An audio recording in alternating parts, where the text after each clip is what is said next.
You wake up and your stomach feels tight, swollen, almost like you gained weight overnight. Maybe you feel embarrassed by how much gas built up while you were lying there, completely still, not eating, not moving. So here's the strange part. Your body was supposed to be resting. Why does it feel like your gut was working overtime instead? The truth is, while you slept, muscles that normally hold gas in check relaxed more than usual, and your gut slowed way down. So why exactly does sleep quietly turn your body into an overnight gas factory? The first clue is a muscle you never think about, the anal sphincter. During the day, it holds gas in until you decide otherwise, but once you sink into deep sleep, that grip loosens. At the same time, the muscles that push food and gas through your intestines slow their rhythm too.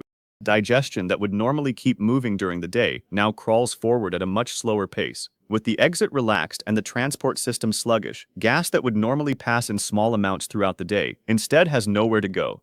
That tight, swollen feeling on waking is simply pressure finally noticed, built quietly while you thought your body was doing nothing at all. While your muscles were relaxing and slowing down, something else in your gut never stopped working at all. Trillions of bacteria living in your intestines don't punch out for the night. They don't know what time it is. They only know one thing, whether there's food left to break down. And after dinner, there almost always is.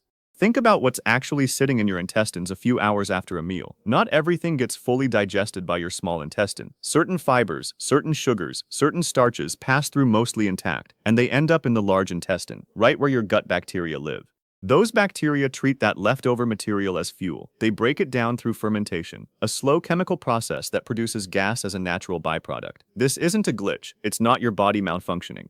It's the same process happening every single day, just usually spread out and released gradually enough that you barely notice it. Here's the fast signal worth understanding. The more leftover material there is, the more fermentation happens, and the more gas gets produced.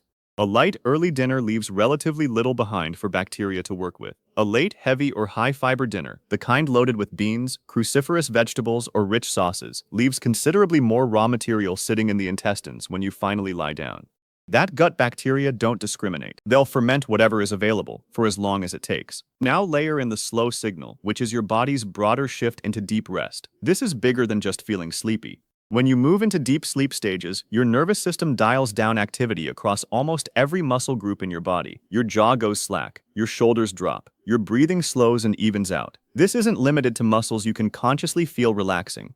It extends to muscles working quietly in the background too, including the ones that control your gut. During the day, those muscles stay more alert, responding to your movement, your posture, your meals. At night, they slacken right along with everything else.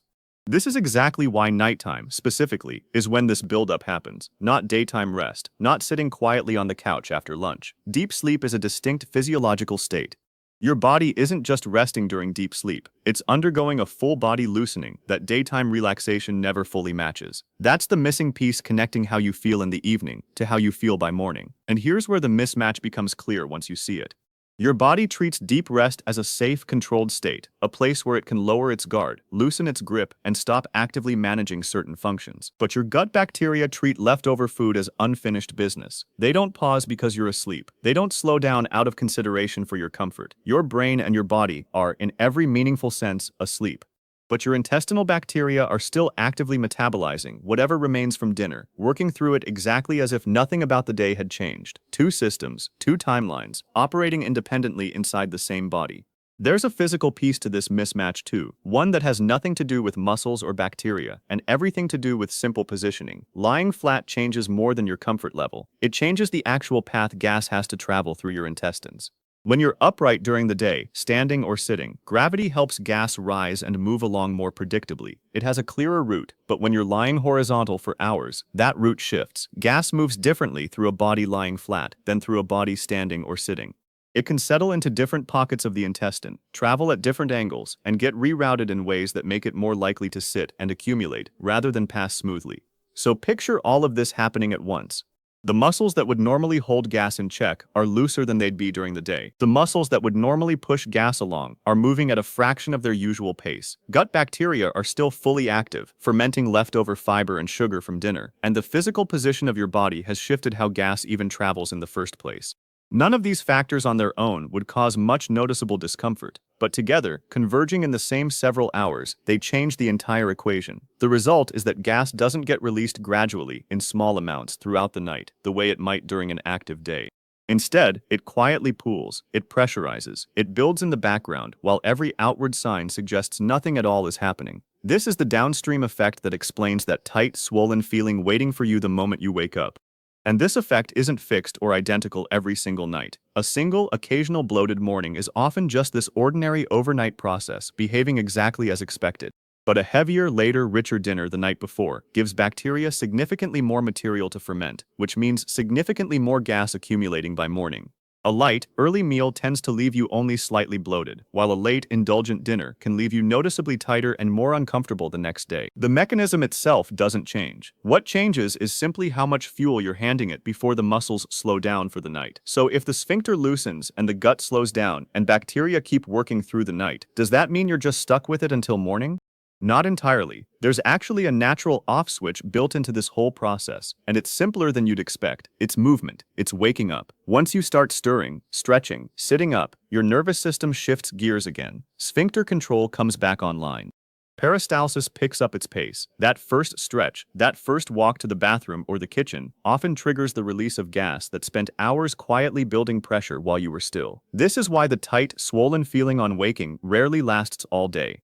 Your body isn't broken, it's just catching up to itself. But here's the more interesting question. What if you didn't have to wait until morning to deal with it? What if you could reduce how much builds up in the first place, before your muscles ever relax into deep sleep?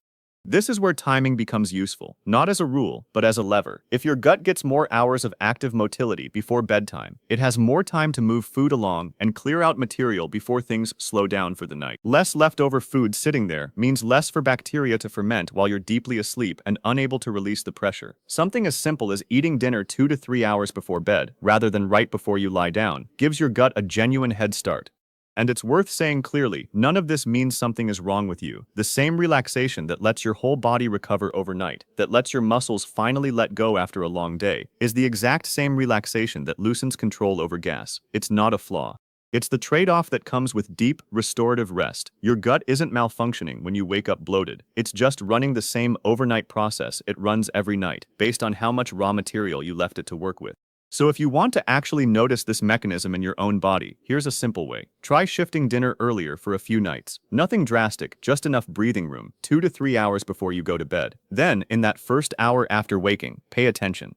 Not with anxiety, just with curiosity. Does your stomach feel less tight than usual? Does the urge to pass gas come on gradually, instead of all at once? You're not looking for a dramatic transformation. You're looking for a small shift, a data point about your own body that connects cause and effect in a way you can actually feel. Because here's the image worth holding on to.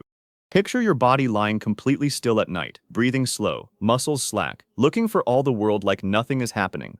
And yet somewhere inside, a quiet factory is still running its night shift, bacteria breaking down whatever material was left behind, producing gas that has nowhere to go until morning finally arrives. That stillness on the outside was never the whole story. It never is.